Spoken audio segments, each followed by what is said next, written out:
우리 사회 주요 현안에 대해 인사들 모시고 의견을 직접 들어보는 포커스 코너입니다. 오늘은 최재성 전 청와대 정무수석과 이야기 나눠보겠습니다. 안녕하세요. 안녕하세요. 자, 조금 전에 보도 보신 대통령실의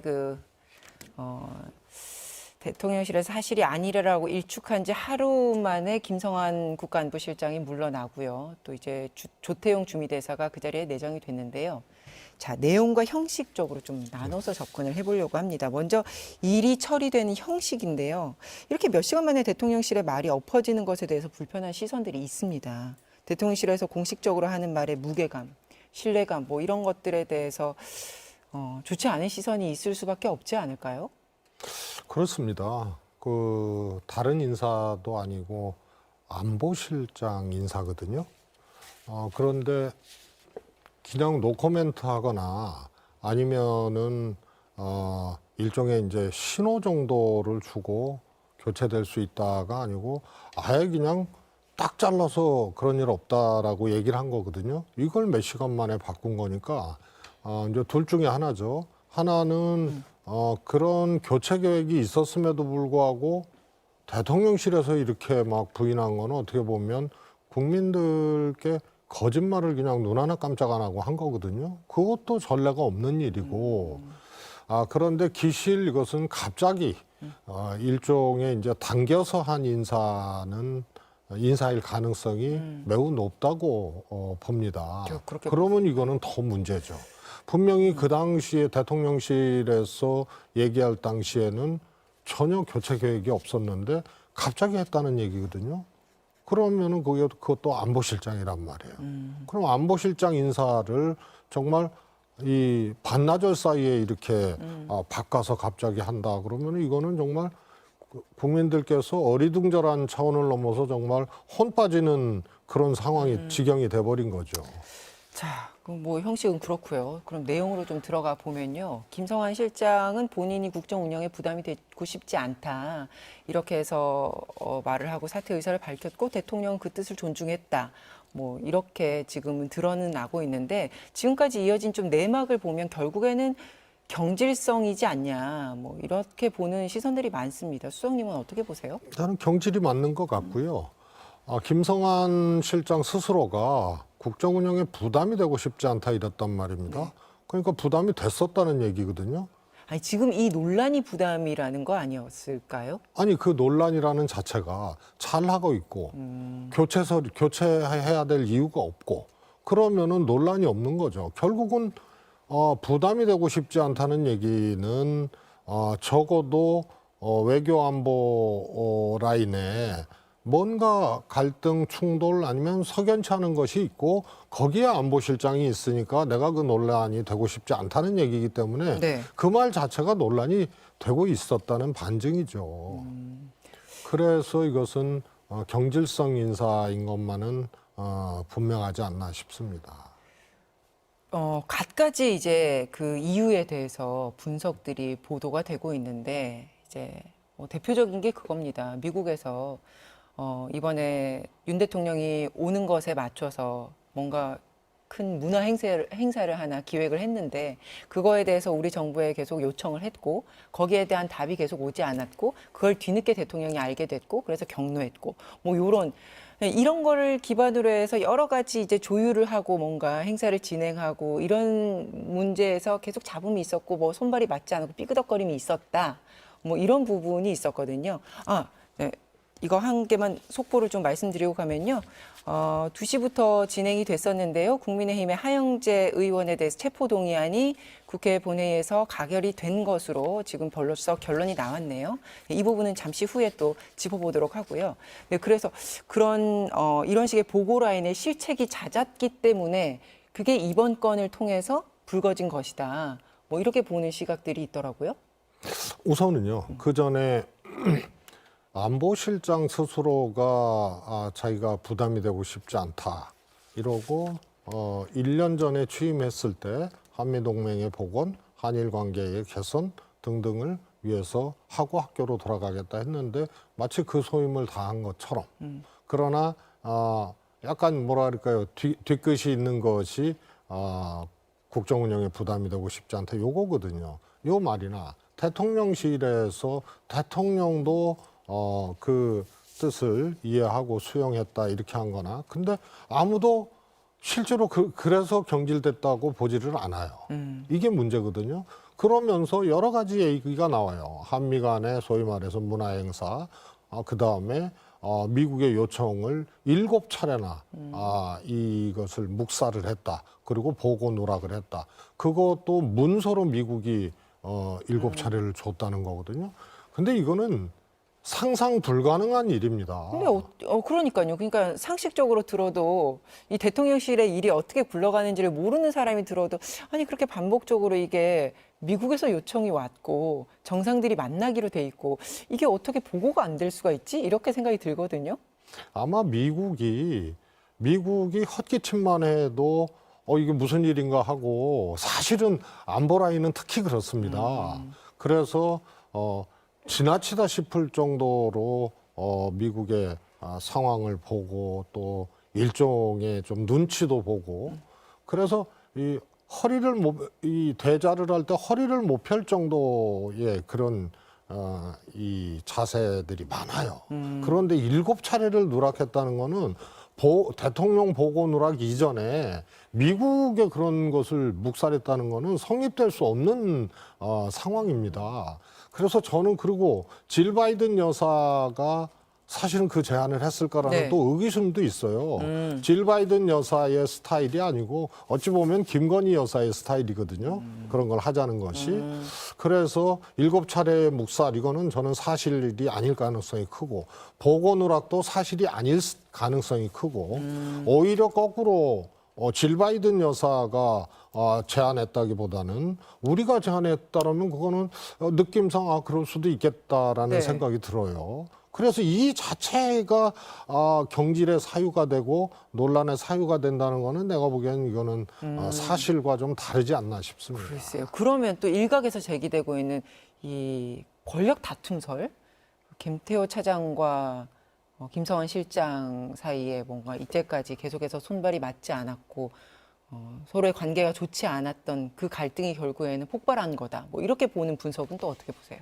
저는 원인이 어디서 비롯됐던 김태호 1차장이 안보실장이 되지 않는 한 다음 안보실장이 지금 이제 조태영 대사를 지명을 했지 않습니까? 네. 다음 안보실장이 오더라도 상하 간에 안보실장과 1차장 간의 일종의 알력이라든가 혹은 전도된 직급, 전도된 상황 이런 것들은 불가피할 것이다. 그래서 김태호 1차장이 쉽게 말해서 안보실 내에서는 가장 높은 허들이에요.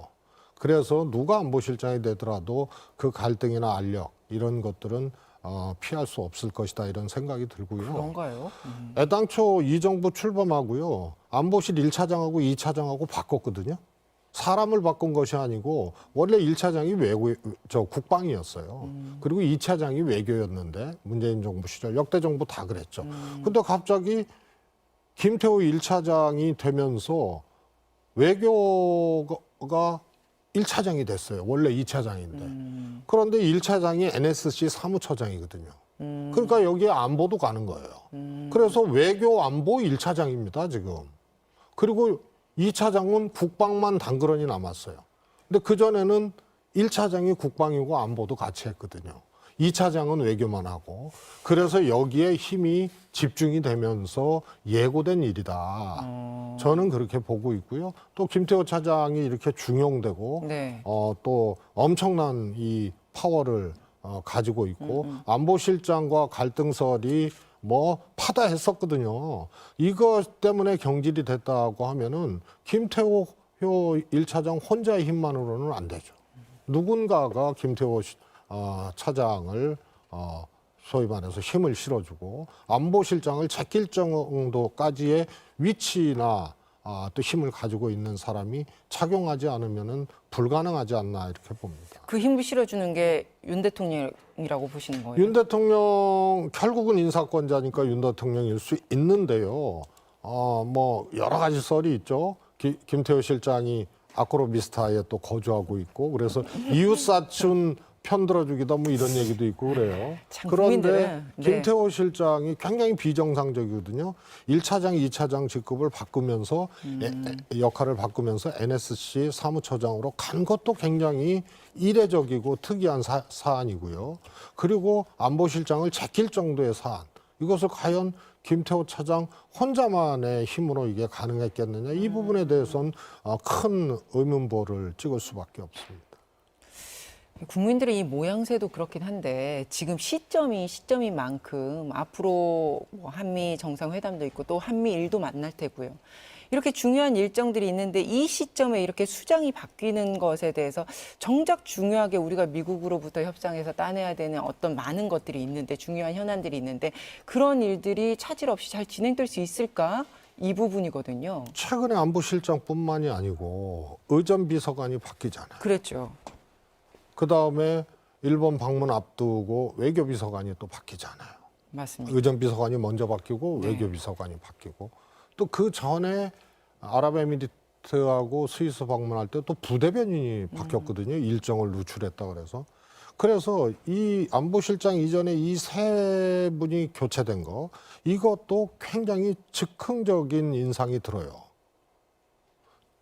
보통은 아무리 문제가 있고 아무리 부족해도 정상회담이나 특히 방문 일정 아니에요? 이것을 맞추시고 그다음에 결말을 짓고 교체를 하더라도 해야 되는데 주로 특징이 일본을 가거나 순방외교를 하기 전에 교체를 해버리거든요. 최소한 사직을 시켜버리거든요. 네. 그래서 이게 도대체 뭐냐? 그럼 두 가지죠. 하나는 우선은 돌발적이었다. 정상적으로는 순방 일정을 마치고 정리를 해야 되는데 가기 전에 이러면 아무래도 차질이 있을 거 아닙니까? 네. 그래서 이것도 이례적인 거고. 두 번째, 순방외교 전에 이렇게 잘린다 그러죠. 이렇게 사직하거나 혹은 교체되거나 이런 것들이 과연 무슨 이유, 얼마나 큰 일이 있길래 순방외교 전에 이렇게 급하게 교체를 하거나 사직을 시켜버리냐. 이런 것이 다 불안하고 걱정스러운 거고요. 예전에는 찾아볼 수 없었던 어떻게 보면 매우 이상한 지금 장면들이 특히 안보 라인 쪽에서 지금 나오고 있는 거죠. 우리가 앞으로 추진해야 되는 어떤 그 외교의 그 내용들에도 영향을 줄 수밖에 없다고 보시는 겁니까? 그렇습니다. 우선 대통령이 한번 순방을 하게 되면요. 내용과 형식이라는 측면에서 온 역량이 다 동원이 됩니다. 그런데 이 형식을 충족을 해야 내용적으로도 우리가 외교적으로 획득해야 될 거, 전개해야 될 전략, 혹은 또 주고받을 거, 지켜야 될 거 이런 것들이 잘 그래도 최선을 다해서 지켜질 수가 있는데 형식이 무너지면은 내용도 무너지는 거고 그리고 내용도 참모진이 누구냐에 따라서 조율의 강도나 정도가 다르거든요. 네. 대통령이 처음부터 끝까지 하는 게 아니잖아요. 앞에도 하고 뒤에도 하고 하는 거는 그 외교안보 라인에서 하는 거거든요. 근데 이런 것들이 갑자기 바뀌어가지고 허둥지둥되거나 잘 챙기지 못하거나 혹은 뉘앙스나 강도나 이 조정의 내용들이 달라지거나 이러면은요 정말 대통령이 가가지고 개인기로 이것을 풀 수 있는 상황이 안 되는 거죠. 더군다나 윤석열 대통령이. 자, 그러면 어쨌든 새로 내정된 인물을 좀 보면요. 조태용 현 주미대사란 말입니다. 이미 주미대사로 낙점될 때부터 워낙 미국 통이라고 알려져 있고 또 외교 통이라고 알려져 있는데 그럼 이 시점에 조태용 대사가 외교안보라인 총책의 자리에 오는 것에 대해서는 어떻게 평가하십니까? 저는 그 이전에요. 왜 조태용 대사인가. 그거는 갑자기 돌발적으로 한 인사기 때문에 조태용 대사라고. 대안이 없어서 그렇다고 왜냐하면 보십니까? 미국 방문이잖아요. 그러면 지금 미국 방문을 앞두고 안보실장을 누구로 하겠어요? 그래서 갑자기 돌발적으로 이 한 인사라는 반증이 바로 후임자 내정이라고 보고요. 그다음에 또 하나는 미 대사를 그러면 이 주미 한국 대사를 또 누군가를 보내야 될 거 아닙니까? 네. 그런데 이것이 준비되지 않았을 가능성이 크다. 그러면 이런 겁니다. 준비가 됐다면 대통령실이 몇 시간 만에 번복한 안보실장 교체 없다라고 일축해버린 이 말이 대국민 거짓말이 돼버린 거고 만약에 이것이 계획이 있었는데도 그렇게 하면 그건 국민을 속인 거죠. 그런데 이것이 돌발적으로 했다 그러면은 주미대사 후임 인선이 늦어질 수밖에 없을 겁니다.